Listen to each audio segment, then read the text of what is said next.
Welcome friends. Bharathi Kannamma இன்னைக்கு எபிசோட்ல வந்து சீன்ஸ் பத்தி பார்க்கலாம். கண்ணம்மாவும் மதுவும் இப்போ கண்ணம்மா வீட்டுக்கு வராங்க. உன்னை பார்த்தக்கு அப்புறம் தான் எங்களுக்கு உயிரே வந்திருக்கு கண்ணம்மா அப்படின்னு கண்ணம்மா அக்கா சொல்றாங்க. எங்க போயிட்ட கண்ணம்மா நீ அப்படின்னு அவங்க அம்மாவுமே கேட்குறாங்க.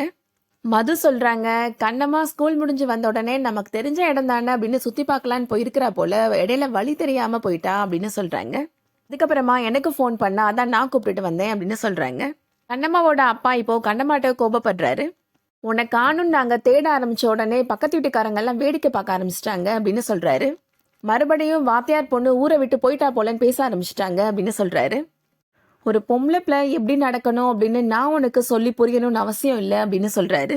ஒழுங்கா புரிஞ்சு நடந்துக்கோ, இன்னொரு தடவை இந்த மாதிரி நடக்கக்கூடாது அப்படின்னு திட்டிட்டு போறாரு. என்ன கண்ணம்மா உன் முகமே வாடி போச்சு அப்படின்னு கண்ணம்மா அம்மா கேட்குறாங்க. உங்க அப்பா நேத்துக்கு இன்னைக்கா திட்டிட்டு இருக்கிறாரு உன்னைய அப்படின்னு சொல்றாங்க. அவர் எப்போதுமே அப்படிதான், அவர் சொல்றதெல்லாம் இந்த காதல வாங்கி அந்த காதல விட்டுருமா அப்படின்னு சொல்றாங்க. ஆனா நீ சொல்லாம போனது தப்பு கண்ணம்மா அப்படின்னு சொல்றாங்க. மது கண்ணமாட்ட சொல்றாங்க, நடந்த விஷயங்களை பத்தி வீட்டுல நீ சொல்ல வேணாம், அதுக்கப்புறம் உன்னை பயந்து வெளியிலவே அனுப்ப மாட்டாங்க அப்படின்னு சொல்றாங்க. அடுத்ததா இப்போ பாரதி வீட்டுல நடக்கிறத காமிக்கிறாங்க. பாரதியோட அத்தை பையன் விஜய் பாரதியோட தங்கச்சிட்ட நான் உன்ட்ட முக்கியமான விஷயம் காமிக்கணும் அப்படின்னு சொல்றாங்க. அவரோட நெஞ்சில இப்போ ஏன்னு டேட்டு போட்டுக்கிறத காமிக்கிறாரு. ஏ ஃபார் அஞ்சலி, உன்னோட ஃபர்ஸ்ட் லெட்டர் நான் என்னோட நெஞ்சில பச்சை குத்திருக்கிறேன் அப்படின்னு சொல்றாரு. இதுக்கு இந்த மாதிரிலாம் பண்ணி என்னை இரிட்டேட் பண்ற அப்படின்னு பாரதியோட தங்கச்சி திட்டுறாங்க. விஜய் பாரதி தங்கச்சி கையை பிடிச்சி இழுக்கிறாரு. உனக்கு ஏன் என்ன பிடிக்கல, உண்மையை சொல்லு அப்படின்னு கேட்கிறாரு. இப்ப தெரிஞ்சாகணும், இப்ப சொல்லு அப்படின்னு சொல்லிட்டு இருக்கிறாரு. சௌந்தர்யா இப்போ அவங்க ரூம்ல இருந்து வெளியில வராங்க. விஜய் அஞ்சலியோட கையை பிடிச்சிட்டு இருக்கிறத பார்த்த உடனே ரொம்ப கோபப்படுறாங்க. விஜயோட கணத்திலேயே ஓங்கி அரைஞ்சிடுறாங்க. இல்ல நான் சும்மா விளையாட்டுக்கு தான் அவ கையை பிடிச்சேன் அப்படின்னு சொல்றாரு விஜய். நான் தான் எனக்கு உன்னை பிடிக்கலன்னு சொல்றேன்ல அப்படின்னு அஞ்சலி சொல்றாங்க. சௌந்தர்யாவோட அண்ணி சொல்றாங்க, அவன் முறை பையன் தானா, கையை பிடிக்கிறதுக்கு உரிமை இல்லையா அப்படின்னு கேட்குறாங்க. சௌந்தர்யா சொல்றாங்க, யாரா இருந்தாலும் சரி ஒரு வயசு பொண்ணா அவளோட அனுமதி இல்லாம தொடுறது தப்பு அப்படின்னு சொல்றாங்க. விஜய்கிட்ட சௌந்தர்யா சொல்றாங்க, நீ என்னோட பையன் கூட தானே சுத்திட்டு இருக்கிற, என்னோட பையன்கிட்ட 1-2 கெட்ட பழக்கங்கள் இருந்தாலும் எந்த பொண்ணுகிட்டையாவது மிஸ்பிஹேவ் பண்ணிருக்கிறானா நீ பாத்துருக்கிறியா அப்படின்னு கேட்குறாங்க. அவன்கிட்ட இருந்த அந்த நல்ல குணங்களை நீ ஏன் கத்துக்கல விஜய் அப்படின்னு கேட்குறாங்க. பாரதியுமே இப்போ அங்கே வராரு. பொம்பளை பிள்ளைகிட்ட எப்படி நடந்துக்கணும் அப்படின்னு விஜய்க்கு நீ கற்றுக்கொடு அப்படின்னு சொல்லிட்டு போகிறாங்க. அம்மா என் மேலே எவ்வளோ நம்பிக்கை வச்சிருக்கிறாங்க, ஆனால் அதுக்கு தகுதியானவனா நான் இல்லையே அப்படின்னு பாரதி ஃபீல் பண்ணுறாரு. அடுத்ததான் விஜய்கிட்ட பாரதி அன்னைக்கு நடந்த விஷயங்களை பற்றி சொல்கிறாரு. நம்ம அவ தனியாக காட்டில் விட்டுட்டு வந்தது, அது போக கண்ணமாட்ட ஒருத்தன் தப்பாக நடக்க முயற்சி பண்ணதை பற்றி சொல்கிறாரு. பண்ணதை பற்றி என்கிட்டயே சொல்கிறானே அப்படின்னு நினைக்கிறாரு விஜய். கண்ணம்மா என் மேலே ரொம்ப கோபத்தில் இருக்கிறா அப்படின்னு சொல்கிறாரு பாரதி. நல்ல வேளை நான் சரியான நேரத்துல போய் கண்ணம்மாவை காப்பாத்திட்டேன் அப்படின்னு சொல்றாரு பாரதி. அந்த பிளடி ராஸ்கல் தான் யாருன்னு தெரியல அப்படின்னு கோபப்படுறாரு. அவன் அப்படியே ஹைட் அண்ட் வெயிட் பாக்குறதுக்கு ஒன்ன மாதிரியே இருந்தான் விஜய் அப்படின்னு சொல்றாரு. அவனை நான் பிடிக்கிறதுக்கு முயற்சி பண்றப்ப அவனோட நெஞ்சில ஏன்னு டேட்டு போட்டிருந்ததை நான் பார்த்தேன் விஜய் அப்படின்னு சொல்றாரு. அந்த மாதிரி டேட்டு போட்டிருக்கிறது யாருன்னு நம்ம தேட ஆரம்பிச்சோம்னா கண்டிப்பா அவன் என்கிட்ட சிக்கிடுவான் அப்படின்னு பாரதி சொல்றாரு. பாரதி விஜய்கிட்ட, ஆமா நீ ஏன் ஒரு மாதிரி இருக்கிற அப்படின்னு கேட்கிறாரு. பனி ரொம்ப அதிகமா இருக்கு, எனக்கு குளிருது அப்படின்னு சொல்லி சமாளிக்கிறாரு விஜய். அடுத்ததா கண்ணம்மா இப்போ பாத்திரம் கழுவிட்டு இருக்கிறாங்க. அந்த டைம்ல காட்டுல நடந்ததை பத்தி நினைச்சு பாக்குறாங்க.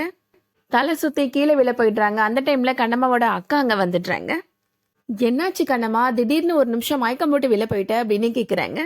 நீ அந்த ஒத்த பனை மரத்தை தாண்டி போனியா அப்படின்னு கேக்குறாங்க கண்ணம்மாவோட அக்கா. கண்டிப்பா நீ அந்த வழியா தான் வந்திருந்திருப்ப அப்படின்னு சொல்றாங்க. வயசு பொண்ணுங்க அந்த பனைமரம் பக்கம்லாம் போகக்கூடாதுன்னு ஊர்க்காரங்க சொல்லுவாங்க கண்ணம்மா அப்படின்னு சொல்றாங்க.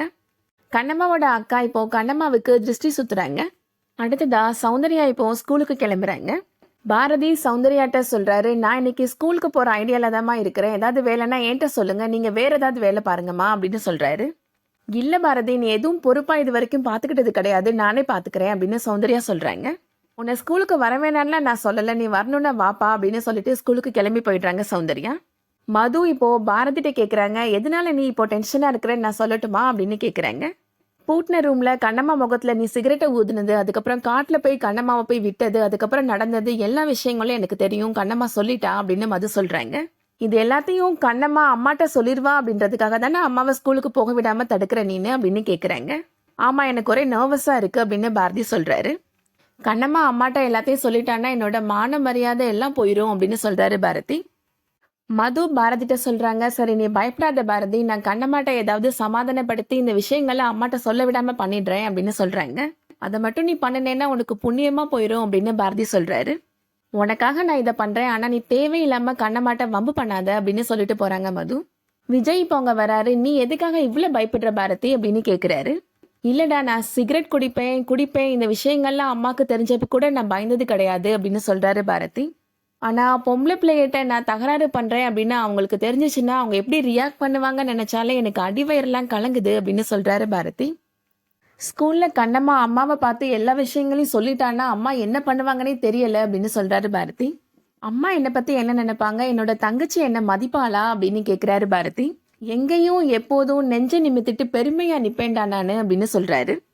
அதெல்லாம் இனிமே இல்லாம போயிருமோன்னு தான் பயமா இருக்கு அப்படின்னு பாரதி சொல்றாரு. அதான் மது அந்த பொண்ணுகிட்ட பேசுறேன்னு சொல்லியிருக்கிறாள், நீ கவலையை விடு, வேற வேலை இருந்தா பார்க்கலாமா அப்படின்னு கூப்பிடுறாரு விஜய். அதோட இன்னைக்கான எபிசோட் முடியுது.